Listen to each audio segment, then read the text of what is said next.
Baik teman-teman, perkenalkan nama saya Sivi Desari Ninggolan. Di sini saya akan membawakan materi mengenai layanan informasi dengan topik lanjutan studi untuk kelas 12 SMA. Sebelumnya izinkan saya terlebih dahulu mengenalkan teman-teman kelompok saya yang terdiri dari Ade Irma Ritonga, Agita Borusinurat, Novia Pratiwi Admiati, Una Cahaya Indah Lestari, Diah Lola Pitaluka, dan saya sendiri Sivi Desari Ninggolan. Kami dari kelompok 5 TIMBK. Selanjutnya di sini saya akan membahas mengenai pengertian studi lanjut. Studi lanjut menurut Sutikna adalah kelanjutan studi. Maka studi lanjut adalah pendidikan lanjutan atau sambungan setelah tamat dari sekolah atau pendidikan yang lebih tinggi dari saat ini.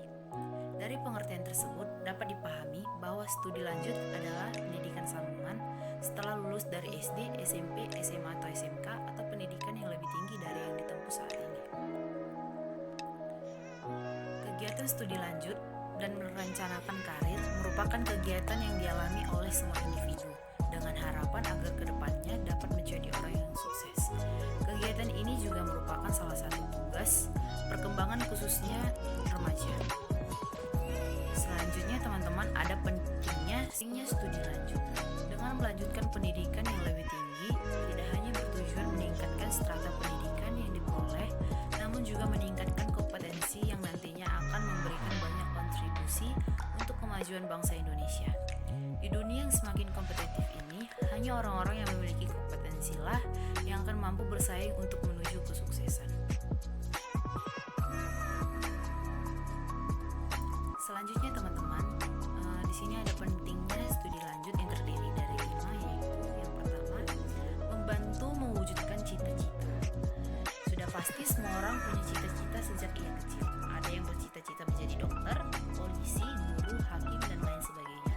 Untuk menggapai cita-cita tersebut dibutuhkan ilmu pengetahuan yang sesuai dengan bidangnya. Dan yang kedua, lebih berpikiran terbuka, mana seseorang dengan menempuh jenjang pendidikan cenderung memiliki pola pikir yang terbuka dibandingkan dengan orang yang sama sekali tidak berpendidikan. Pola pikirnya juga tidak hanya terpusat pada satu bidang saja, tetapi hampir untuk semua bidang di kehidupan. Selanjutnya teman-teman, ada memiliki jalinan pertemanan yang lebih luas. Selama menempuh jenjang pendidikan, seseorang akan berinteraksi dengan orang yang lainnya. Interaksi inilah yang akan menjadi awal untuk membangun jalinan pertemanan. Seseorang yang aktif di bangku sekolah dulu cenderung memiliki jumlah teman yang lebih banyak dibandingkan mereka yang pasif. Oleh sebab itu, marilah untuk menjadi siswa yang aktif. Caranya dengan bergabung pada organisasi kemahasiswaan yang ada di sekolah ataupun di universitas nantinya. Selanjutnya ada memiliki peluang kerja yang lebih besar. Seperti yang sudah dijelaskan, peluang kerja orang berpendidikan tentu lebih besar dibandingkan orang yang hanya tamatan SMA. Untuk menggapai cita-cita dan prestasi membanggakan, dibutuhkan jenjang pendidikan yang lebih tinggi. Apabila jenjang pendidikan semakin mantap, status kamu akan semakin diperhitungkan. Selanjutnya ada pola pikir yang lebih tertata. Orang yang dengan pendidikan lebih tinggi memiliki mindset atau pola pikir yang lebih tertata. Setiap masalah yang akan muncul akan segera dihadapi dengan bijak. Masalah tersebut juga dihubungkan dengan dampak yang pada masa depan. Pola pikir yang tertata tidak hanya digunakan saat bekerja, namun juga digunakan untuk menyenangkan diri sendiri. Misalnya lebih mampu membagi waktu antara pekerjaan dan urusan keluarga. Ya baik, selanjutnya di sini ada strategi sukses untuk melanjutkan studi ke perguruan tinggi.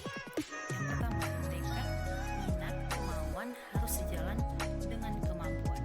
Keinginan, minat, tekad, kemauan akan sangat menguntungkan kalau sama dengan kemampuan yang ada. Artinya bisa saling mendukung sehingga menghasilkan prestasi yang optimal. Namun dalam kenyataan, keinginan, minat tidak selalu sejalan dengan kemampuan. Selanjutnya ada memperoleh informasi yang lengkap.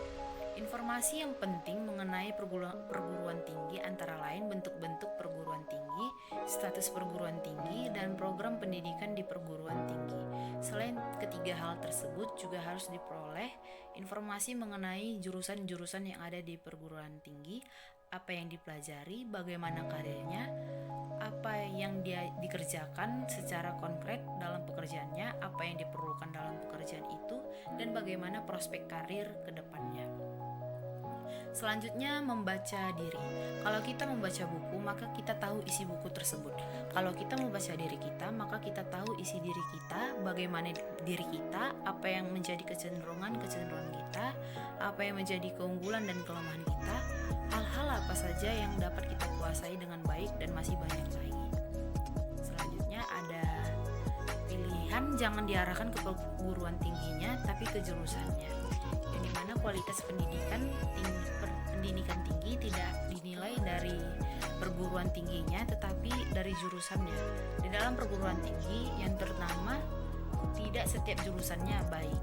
Begitu juga sebaliknya, tidak semua jurusan yang ada di perguruan tinggi yang tidak ternama, semua jurusannya jelek kualitasnya. Kualitas pendidikan dari jurusan dapat dilihat dalam status akreditasi. Selanjutnya, cari info status akreditasi. Status akreditasi dari suatu jurusan berbentuk nilai A, B, C, dan seterusnya. Status akreditasi ini dapat dilihat langsung dalam media-media promosi perguruan tinggi tersebut. Bagaimana dengan promosi yang tidak mencantumkan status akreditasinya? Jawabannya dijelaskan. Kalau status akreditasinya baik, pasti dicantumkan untuk promosi. Kalau tidak dicantumkan, berarti status akreditasinya kurang memuaskan.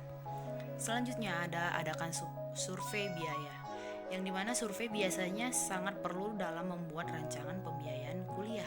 Rancangan ini penting untuk menghindari berhenti kuliah karena ternyata kesulitan biaya setelah proses kuliah berlangsung. Baik teman-teman, yang terakhir ada berdoa. Berdoa adalah komunikasi kita dengan Tuhan. Semakin banyak berdoa, semakin dekat dengan Tuhan.